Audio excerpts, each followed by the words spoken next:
નમસ્કાર વિદ્યાર્થી મિત્રો, સ્વાગત છે તમારું તમારી પોતાની યુટ્યુબ ચેનલ માય ક્લાસમાં. આજે આપણે ભણીશું ધોરણ 9 વિષય ગુજરાતીમાં કાવ્ય પહેલું સાંજ સમય શામળિયો, જેમના કવિ છે નરસિંહ મહેતા અને આનો પ્રકાર છે પદ અને ભક્તિ ગીત. ચલો વિદ્યાર્થી મિત્રો, આપણે સ્વાધ્યાયપોથી પૂરવાની છે. પ્રશ્નોત્તર ચાલુ કરીશું. સ્વાધ્યાયપોથીમાં પહેલો પ્રશ્ન છે, નીચેના પ્રશ્નના 8-10 વાક્યોમાં મુદ્દાસર ઉત્તર લખો. પેલું, કૃષ્ણનું રૂપ મહાશુભકારી છે એમ કવિ શા માટે કહે છે? તો લખો, સાંજના સમયે વૃંદાવનથી આવતા શ્રી કૃષ્ણનું રૂપ મનને મોહ પમાડનારું છે. કૃષ્ણે મસ્તક પર મોર મુગુટ ધારણ કર્યું છે, એમના કાનમાં કુંડળ શોભે છે, શરીરે પીતાંબર અને ફૂલની પછેડી પહેર્યા છે. જેમ તારામંડળમાં ચંદ્ર શોભે, સોનાના ઘરેણામાં હીરો ઝગમગે, એમ ગોવાળામાં ટોળાની વચ્ચે ગિરધર શોભી રહ્યા છે. કૃષ્ણનું આ રૂપ કવિના હૃદયમાં વસી ગયું છે. એમને મળવા તેમનું મન વેથી દોડે છે. ભગવાન કૃષ્ણે કવિને વહાલથી આલિંગન દીધું અને તેમનું મન કૃષ્ણનું મુખ સૌંદર્ય પર વારી ગયું. આથી કૃષ્ણનું રૂપ મહાશુભકારી છે તેમ કવિ કહે છે. ચાલો વિદ્યાર્થી મિત્રો, હવે પ્રશ્ન નંબર 2 છે, કવિના મનમાં કોણ મોહ ઉપજાવે છે? તો લોકો, સાંજના સમયે વૃંદાવનથી આવતા શ્રી કૃષ્ણએ મસ્ત કપટ મોર મુગુટ ધારણ કર્યું છે, એમના કાનમાં કુંડળ શોભે છે, શરીરે પીતાંબર અને ફૂલની પછડી પહેર્યા છે.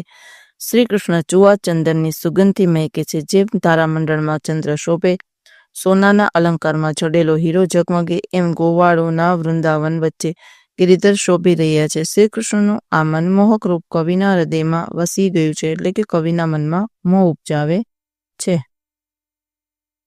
પ્રશ્ન નંબર 2 છે, નીચેના પ્રશ્નોના 3-4 વાક્યમાં ઉત્તર લખો. પેલું, સાંજના સમયનું દ્રશ્ય કાવ્યના આધારે લખો.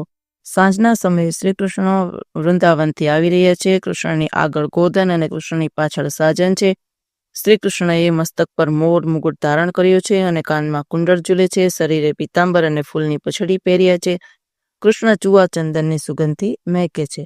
બીજું, ગોવાળોમાં ગિરધર કઈ રીતે શોભે છે? લખો, કૃષ્ણે મસ્તક પર મોર મુગુટ અને કાનમાં કુંડળ ધારણ કર્યા છે. શરીરે પીતાંબર અને ફૂલની પછડી ધારણ કરેલા કૃષ્ણ ચુઆ ચંદનની સુગંધથી મહેકે છે. જેમ તારામંડળમાં ચંદ્ર શોભે છે, સોનાના ઘરેણામાં હીરો ઝગમગે છે, તેમ કૃષ્ણ ગોવાળામાં શોભી રહ્યા છે. ચાલો વિદ્યાર્થી મિત્રો, પછીનો પ્રશ્ન છે, નીચેના પ્રશ્નના 1 વાક્યમાં ઉત્તર લખો. પેલું છે, સાંજ સમય શામળિયો કાવ્યના કવિનું નામ. તો લખો, સાંજ સમય શામળિયો કાવ્યના કવિનું નામ નરસિંહ મહેતા છે. બીજું, સાંજ સમય શામળિયો કાવ્યનો સાહિત્ય પ્રકાર જણાવો. તો લખો, આ કાવ્યનો સાહિત્ય પ્રકાર ભક્તિ ગીત છે. ત્રીજું, ગોવાળોમાં ગિરધર કેવા શોભી રહ્યા છે? તો લખો, ગોવાળોમાં ગિરધર તારામંડળમાં ચંદ્ર જેવા તેમજ સોનામાં જડેલા હીરા જેવા શોભી રહ્યા છે. પછી લખો, હરિહરધરનો વીરો એટલે? તો લખો, હરિહરધરનો વીરો એટલે બલરામનો વીરો. 5, ભગવાન શ્રી કૃષ્ણએ કેવા રંગના વસ્ત્રો પહેર્યા છે? તો લખો, ભગવાન શ્રી કૃષ્ણએ પીળા રંગના રેશમી વસ્ત્રો પહેર્યા છે.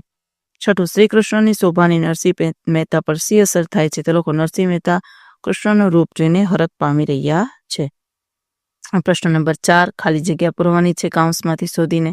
પેલી ખાલી જગ્યામાં લખો વૃંદાવન, બીજીમાં લખો શશિયર, ત્રીજીમાં સાજન અને ચોથીમાં મનડું. પછીનો પ્રશ્ન છે 5મો, કાવ્ય પંક્તિ પૂર્ણ કરો. લખો, જો વિદ્યાર્થી મિત્રો, સાંજ સમય શામળિયો વહાલો વૃંદાવનથી આવે, આગળ ગોધન પાછળ સાજન મનમાં મોહ ઉપજાવે, મોર મુગટ સુંદર ધર્યો, કાને કુંડળ લહેકે, પહેર્યા પીતાંબર, ફૂલની પછેડી ચુઆ ચંદન મહેકે. ચાલો હવે પછીનો પ્રશ્ન છે વ્યાકરણ. સાચી જોડણી આપેલી છે, શોધીને તમારે લખવાની છે. શામળિયો, તેમ શું આવશે? શામળિયો. વૃંદાવન, તો લખો વૃંદાવન.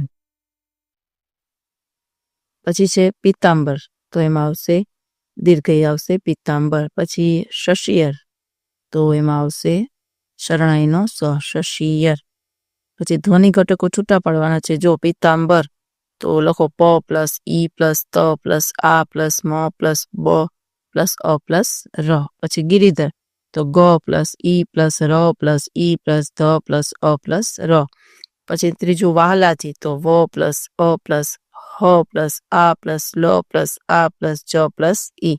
અને પછી નરસૈયા, ન પ્લસ અ પ્લસ ર પ્લસ અ પ્લસ સ પ્લસ ઈ પ્લસ ય પ્લસ આ પ્લસ ન પ્લસ આ. ચલો હવે સંજ્ઞા શોધીને લખવાની છે. નીચેનામાંથી જાતિવાચક સંજ્ઞા શોધીને લખો. એ પહેલામાં લખો કુંડળ, પછી દ્રવ્યવાચક તો એમાં આવશે હેમ, અને ભાવવાચક તો એમાં આવશે મોહ. ચલો પછીનો પ્રશ્ન છે, નીચેના વાક્યમાંથી વિશેષણ શોધીને તેનો પ્રકાર. મોર મુગુટ સિર સુંદર ધર્યો કાને કુંડળ કે સુંદર તો એ છે ગુણવાચક. પેલું છે મોર મુકુટ સિર સુંદર ધર્યો કાને કુંડળ લહેકે તો એ આવશે સુંદર ગુણવાચક. બીજું વહાલાજીનું રૂપ મહાશુભકારી રસિયા વીણ કેમ રહીએ તો મહાશુભકારી તેમાં પણ આવશે ગુણવાચક. પાંચમું છે પિતાંબરનો સાચો સંધિ વિચ્છેદ શોધીને લખો તો એમાં આવશે પિત્ત પ્લસ અંબર. ચાલો હવે સમાનાર્થી શબ્દ લખો. મોર તો કે મયુર, શશિયર તો કે ચંદ્ર, સિર તો કે મસ્તક, હેમ તો કે કનક. ચલો શબ્દ સમૂહ માટે એક શબ્દ. ખંભે નાખવાનું વસ્ત્ર તેમાં આવશે પછેડી.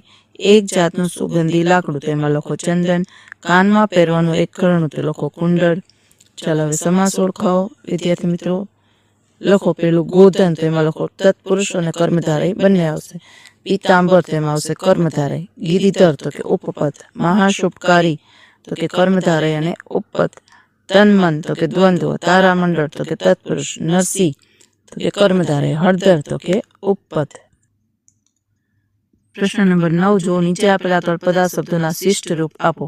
સમય તો કે સમયે, વીણ તો કે વીણા, ધરિયો તો કે ધર્યો, જડિંગ તો કે જડેલું, ધસ્યું તો કે ધસ્યું, હૃદય તો કે હૃદયમાં. પછી 10મો પ્રશ્ન છે વિરોધી શબ્દ આપો. મોહ તો કે નિર્મોહ, વહાલો તો કે દવલો, શુભ તો કે અશુભ, સાંજ તો કે સવાર. પછી લિંગ શોધીને લખો. પીતાંબર તો કે આવશે નપુસકલિંગ, મોર તો કે પુલિંગ, આલિંગન તો કે નપુસકલિંગ, શોભા તો કે સ્ત્રીલિંગ. પછીનો પ્રશ્ન છે 12મો કાળની અવસ્થા જણાવો. વાલાજીનું રૂપ હૃદયમાં વસ્યું તો એ શું થઈ ગયું? વસેલું થઈ ગયું તો કે ભૂતકાળ. પછી 13મો પ્રશ્ન છે આપેલી પંક્તિનો અલંકાર ઓળખાવો.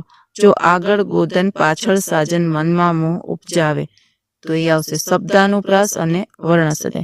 ચાલો વિદ્યાર્થી મિત્રો આજના વિડીયો લેક્ચરમાં આટલું જ. જો તમને આ વિડીયો ગમ્યો હોય તો લાઈક કરશો, તમારા મિત્રો સાથે શેર કરશો અને મારી ચેનલને સબસ્ક્રાઈબ પણ કરશો. આવજો.